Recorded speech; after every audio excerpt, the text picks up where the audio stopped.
지난 대선에서 0.73% 표차라는 아주 아쉬운 표차로 민주당이 패배를 한 거 아닙니까? 지난 대선에서. 네. 그러니까 그걸 기억해서 혹여라도 수도권에서 지금 정당들이 많기 때문에 경우에 따라서 이제 표가 분산됐을 때 민주당이 굉장히 아쉬운 표차로 패배하는 지역들 혹은 또 어부지리로 국민의힘이 당선되는 지역들 이런 데들이 많아지는 거 아니냐 이제 이런 우려가 민주당 안에도 존재하는 것 같은데 그런데 이건 좀 어떻게 보십니까? ARS 여론조사 있잖아요. 네. ARS 여론조사는 여전히 민주당이 크게 앞서고 있다. 이제 이것은 여론조사 꽃 김어준 씨가 하는 여론조사 꽃의 여론조사 결과인데 이 조사를 보면 여전히 민주당이 굉장히 앞서고 있습니다. 더불어민주당 저 표 보시면 아시겠지만 40.6, 48.2 이렇게 나오고 있고요. 국민의힘은 37.7, 38.1.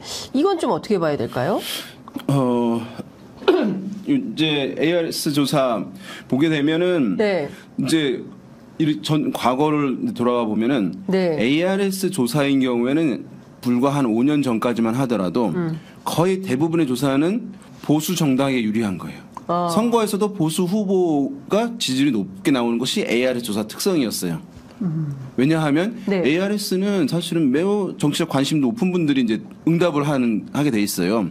왜냐하면 그 음성을 들으면서 네. 상호 커뮤니케이션이 안 되거든요. 일반 커뮤니케이션 들으면서 버튼을 누르는 거예요. 네. 그러니까 우리가 마케팅 이제 조사가 오게 되면은 네.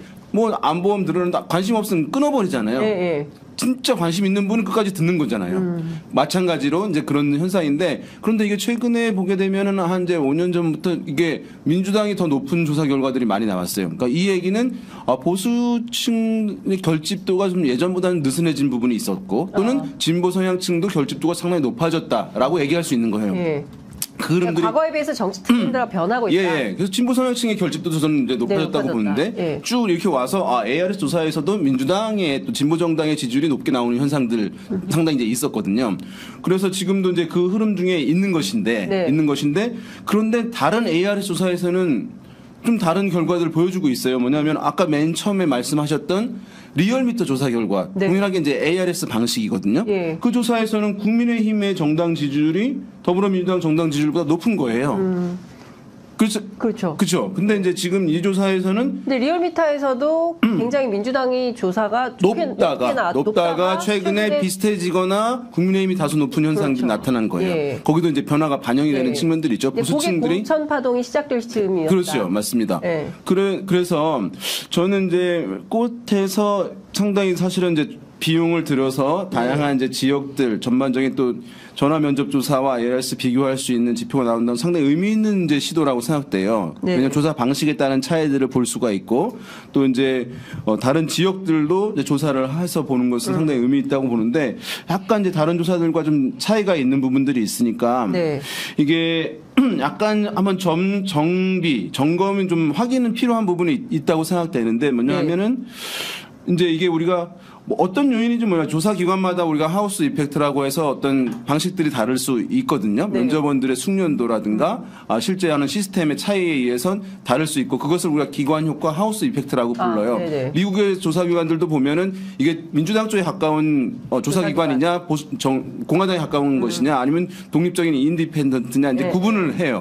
그러면 사실은 일관되게 좀 조금씩 높은 흐름들이 있어요. 그러니까 그 추세를 감안해서 이제 보면 되는 것인데 그런데 이제 이게 한 가지 가설은 우리가 조사를 할 때 설문에서 불러줘요. 조사 기관 이름을. 네. 안녕하세요. 저희는 어느 조사기관입니다. 네. 그래서 이게 조사하고 있는데 좀 시간 얼마 안 걸리니까 참여해 주세요라고 하는데 그것이 이제 영향을 줄 소지가 있어요. 예전에도 보게 되면 중앙일보 조사연구팀이 직접 조사를 한 경우들이 있었어요. 그러니까 그 신문사 언론사의 성향 그것이 이제 또는 우리는 어느 언론사의 의뢰를 받아 조사를 합니다 할 때 약간씩 그것이 이제 영향을 줄 수 있는 거예요. 어떤 응답자들은 이제 그럼 나는 성향에 가까운 게 좀 자유롭게 참여해가지고 응답을 하겠어. 또는 나는 그쪽 언론하고는 싫으니까 난 조사 참여하지 않겠어라고 하는데 일정 부분 영향을 좀 줄 수 있다는 가설이 있어요. 네. 예.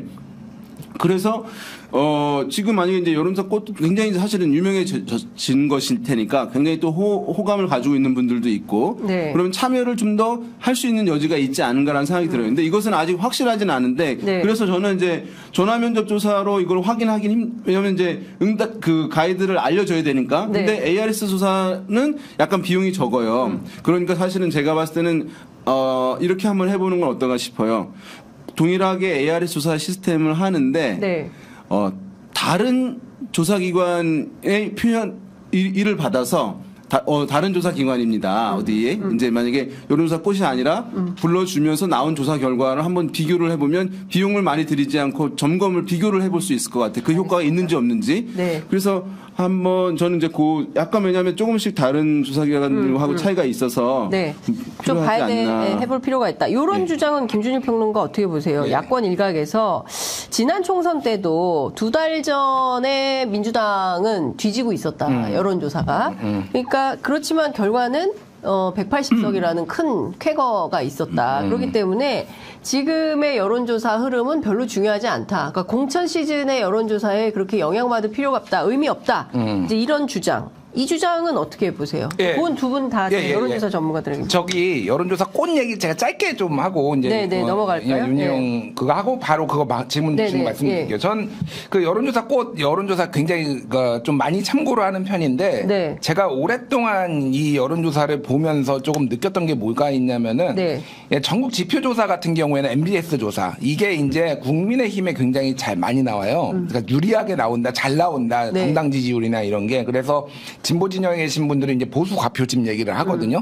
제가 보기에는 약간 여론조사 꽃은 진보 과표집이 살짝 있는 것 같아요. 네. 왜냐면 그 지금까지 트렌드를 전체적으로 보면은 그리고 정확도가 높은 편인데 네. 여론조사 꽃이. 예, 여론조사 꽃이 정확도가 높은 편인데 네. 어느 때 가장 정확도가 높냐면은 민주당이 유리한 판에서 굉장히 정확도가 높고요. 근데 민주당이 불리한 판에서는 약간 정확도가 떨어지는 편인 것 같아요. 제가 이거 보니까 예를 들면은 지난번에 강서구청장 보궐선거 같은 경우에는 18%포인트 차가 난다라고 그 꽃이 했거든요. 거의 정확히 맞췄어요. 예측을. 예, 예측을. 그러니까 이게 경향성이란 게 좀 있어요. 이거 여론조사마다. 네. 그래서 그거는 아까 얘기했듯이 표집의 문제도 있고 예를 예. 들면 여러 가지 이제 그런 요인들이 있으니까 보시면 되는데 오늘 미디어 토마토가 이제 정당 지지도 발표했거든요.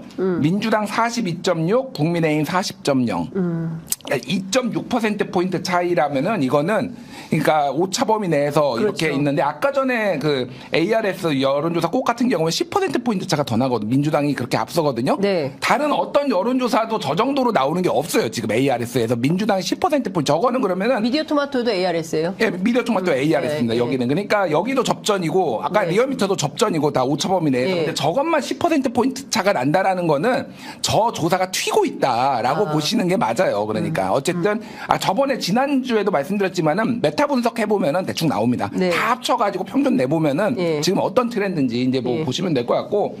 자, 그냥 2달 전에 2020년 4월 총선 2달 전에 근데 2020년 2월 달에 지금 미래통합당이 앞섰는데 그때도 다시 민주당이 역전했다라는 게 사실관계가 틀리고요. 그리고 지금 그래요? 상황이 틀립니다.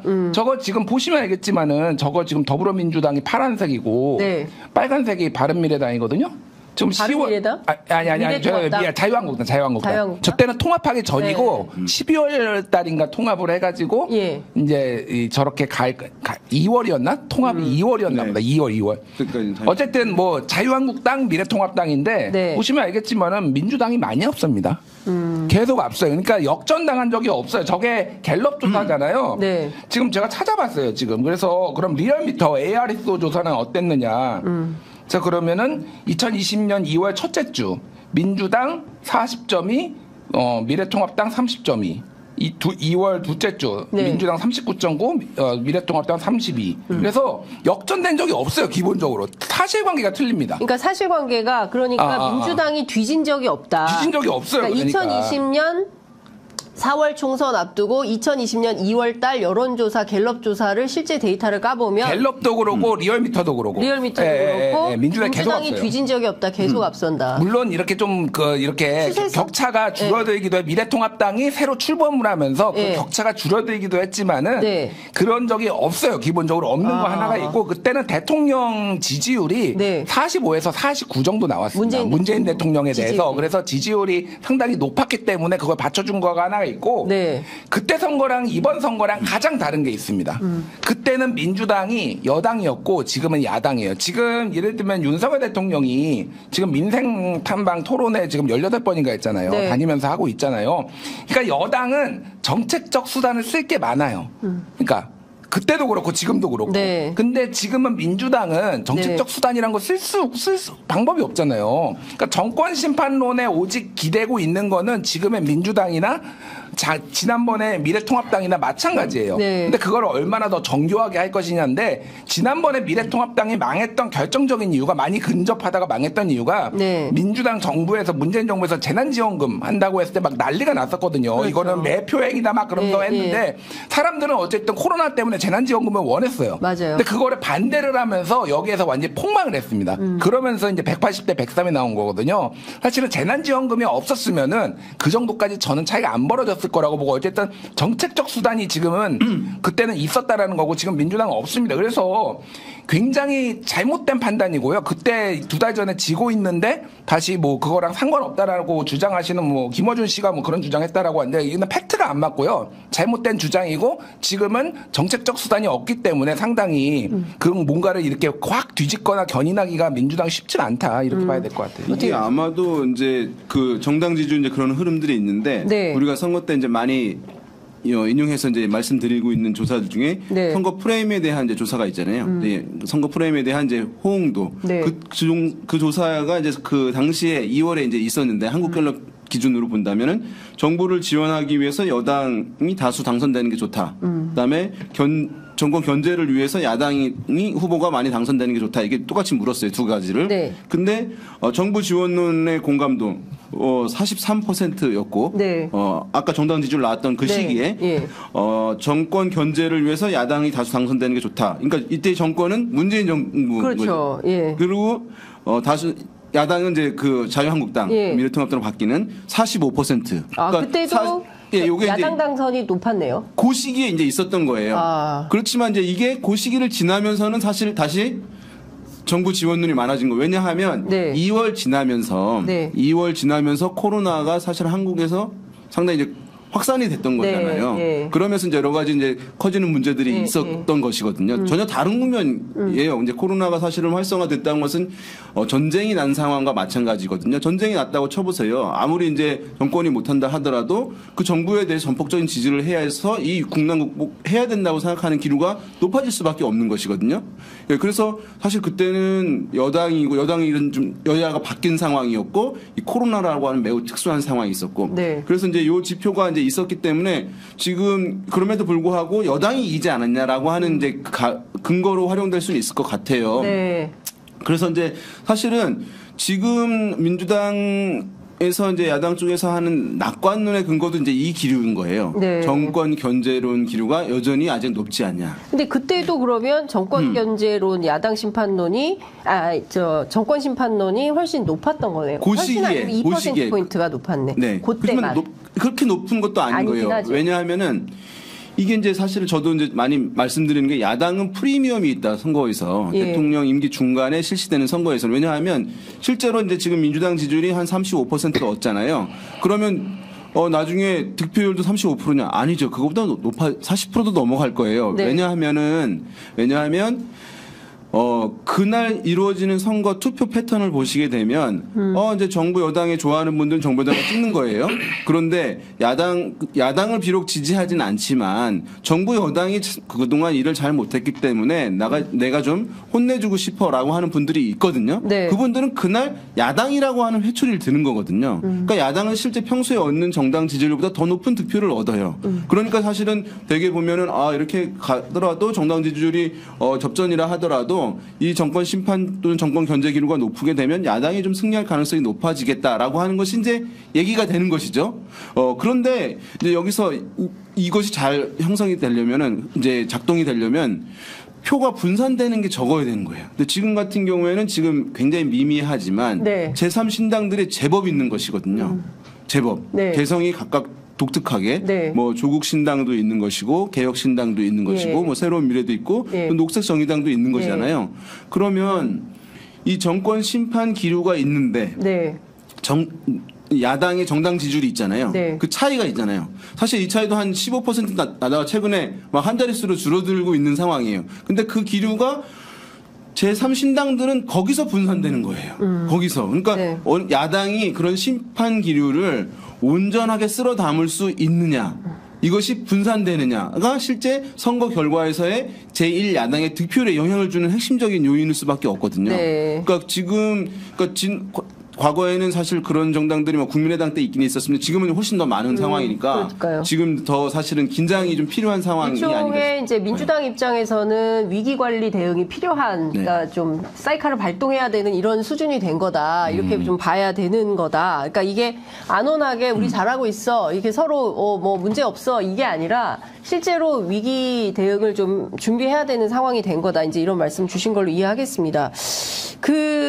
민주당 안에서 이런 얘기가 나와요. 2012년 총선 때 사실상 민주당이 다 이기는 선거였는데 그때도 공천 파동이 있었어요. 당시에 이제 대표가 한명숙 대표였고 맞아요. 그리고 이제 사무총장이 임종석 지금 이제 문제가 되고 있는 그 비서실장이었는데 이때도 단수 공천을 먼저 한 거예요, 지도부가. 그리고 그걸 발표를 했어요. 그래서 당내에서 논란이 굉장히 세가지고 사무총장 사퇴하고 불출마 선언을 하고 마무리했던 측면이 있는데 지금은 이 상황에서도 조정식 사무총장은 그만둘 생각이 없고 이번 선거 잘 지휘하겠다라는 입장이고 그 부분에 대해서 여러 가지 당 내에서 비판이 나오는 게 사실입니다. 찾아가서 그만두라고 얘기한 국회의원도 있습니다. 제가 확인한 바에 따르면. 근데 하여튼 안 그만둔다는 건데 이러다가 19대 총선에 어떤 악몽이 다시 재현되는 거 아니냐라는 우려가 있는데 그 가능성 어떻게 보세요? 그러니까 19대 총선은 박근혜 비대위가 153석 네. 만들었잖아요. 저는 거기까지 갈 가능성은 높지 않다고 봐요. 박근혜 비대위만큼의 성적이 높을 수는 없다. 네, 그러니까 지금의 국민의힘. 과반의 일당이잖아요. 예, 예. 지금의 국민의힘이. 예. 다만 이제 왜 그때를 계속 비교를 하냐면은 예. 여러 가지 이유가 있어요. 첫 번째, 흐름이 비슷합니다. 왜냐하면은 2011년 10월 달에 서울시장 보궐선거가 있었는데 박원순 서울시 그렇죠. 보궐선거에 나와가지고 맞아요. 대승을 거둬요. 네. 여기에서 이제 정권 심판론에 낙관론에 기대가지고 이렇게 가다가 아까 얘기했듯이 공천 파동 나고 뭔가 민주당은 이제 정권 심판론 원툴로 한명숙 지도 체제가 가다가 이렇게 이제 성적이 안 좋았던 거고 마찬가지로 2011년 12월에 박근혜 비대위가 왔듯이 12월 말에 네. 똑같이 한동훈이 비대위로 와요. 똑같이 와요. 네. 딱 12년 차로 똑같이 12월 말에 네. 똑같이 옵니다. 그리고 갤럽 기준으로 보면은 그러니까 비대위원장을 포함해가지고 그 여당, 그러니까 여당이 아니라 뭐 보수정당 그리고 민주당의 당대표 지지율이 있잖아요. 네. 박근혜가 그때 비대위원장이었던 박근혜가 역대 제일 높거든요. 지금 역대 보수정당 그 당대표 지지율이. 예. 한동훈이 거기에 육박하고 있습니다. 뭐가 됐든 아닌 것도 있고 뭐 이겠지만은 네. 한동훈이 그 정도의 이제 파괴력이 있지는 않다라고 저는 생각을 하는데 상당히 어쨌든 이미지 이렇게 좀 포장이 잘 돼 있다. 다만 그때 박근혜는 확실하게 보수 정당의 약점을 보완을 했어요. 예를 들면 이상동 교수를 영입을 해가지고 4대강에 대해서 불만족스러운 것들을 영입을 하고 네. 또 어떤 재벌 중심의 어떤 경제 정책을 김종인을 영입하고 네. 또 너무 노인들 중심의 정치인들은 이준석을 데려와서 이렇게 네. 하고 이제 이런 게 있는데 네. 사실 한동훈은 그런 측면에서는 박근혜의 쇄신과 정치력을 따라가지는 못해요. 사실 이제 586 이제 욕만 하고 있는 거죠. 청산론 이거니까 그래서 그 정도까지는 아닐 거예요. 저는 그 정도까지 아니고 뭐 유권자 지역 변화는 너무 길어지니까 제가 네. 뭐 그건 얘기 안 할 텐데 어쨌든 그런데 그때 민주당이 120 몇 석이었죠. 제가 정확하게 기억이 안 나는데 예. 19대 총선 때 2012년에 120 몇 석이었어요. 예. 근데 이제 제가 말씀드린 건 뭐냐면은 지금 정권 견제론과 정권 지지론이 지난해 연말 기준으로 35대 50 정도 됐거든요. 대체적으로 네, 네. 보면은. 근데 지금 아까 전에 나왔지만은 지금은 10%포인트 안쪽으로 다 들어왔어요. 네. 그러니까 지금의 전체적인 분위기로 봤을 때는 좀 2012년처럼 민주당이 참패는 하지 않아도 네. 1당을 잘하면 과반은 아니더라도 1당을 좀 잘 못하면은 내주 한 몇 석 차이로 네. 2016년에 한 석 차이로 국민의힘이 내줬듯이 그렇게 내줄 가능성도 좀 커졌다. 예. 19대 총선 때 그 당시 이제 새누리당인 거죠. 그때 152석. 152석, 예. 그다음에 민주통합당이 127석. 127석이 그리고 통합진보당이 13석. 그리고 자유선진당이 3석. 이렇게 있었습니다. 그러니까 어쨌든 그러니까 그때처럼 과반을 내주진 않지만은 지금 2016년에 몇 석 차를 가지고 지금 경쟁하는 그 상황으로 좀 접어들었다고 보는 게 맞을 것 같아요. 네.